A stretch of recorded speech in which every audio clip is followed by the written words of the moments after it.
দেশ গঠনের পরিকল্পনা ও গণতন্ত্র প্রতিষ্ঠার বিরুদ্ধে ষড়যন্ত্র চলছে, নেতাকর্মীদের ঐক্যবদ্ধ থাকার আহ্বান তারেক রহমানের। বর্তমান আইনশৃঙ্খলা পরিস্থিতিতে জাতীয় নির্বাচন সুষ্ঠু ও গ্রহণযোগ্য করা সম্ভব দাবি স্বরাষ্ট্র উপদেষ্টার। রাজনৈতিক দল ও জনগণকে সহায়তার আহ্বান।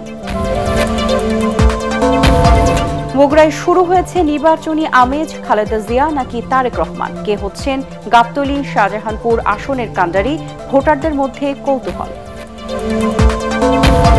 সরকার দুর্নীতিকে প্রশ্রয় দিচ্ছে না, উপদেষ্টার বিরুদ্ধেও দুর্নীতির সুনির্দিষ্ট অভিযোগ পাওয়া গেলে ছাড় নয়, মন্তব্য দুদক চেয়ারম্যানের। এবং কুষ্টিয়ার মিরপুরে সংবাদপত্রের স্থানীয় প্রতিনিধির উপর সন্ত্রাসীদের হামলা, সাংবাদিক আসাদুজ্জামান তুহিন হত্যার প্রতিবাদে আজও দেশের বিভিন্ন স্থানে মানববন্ধন ও বিক্ষোভ।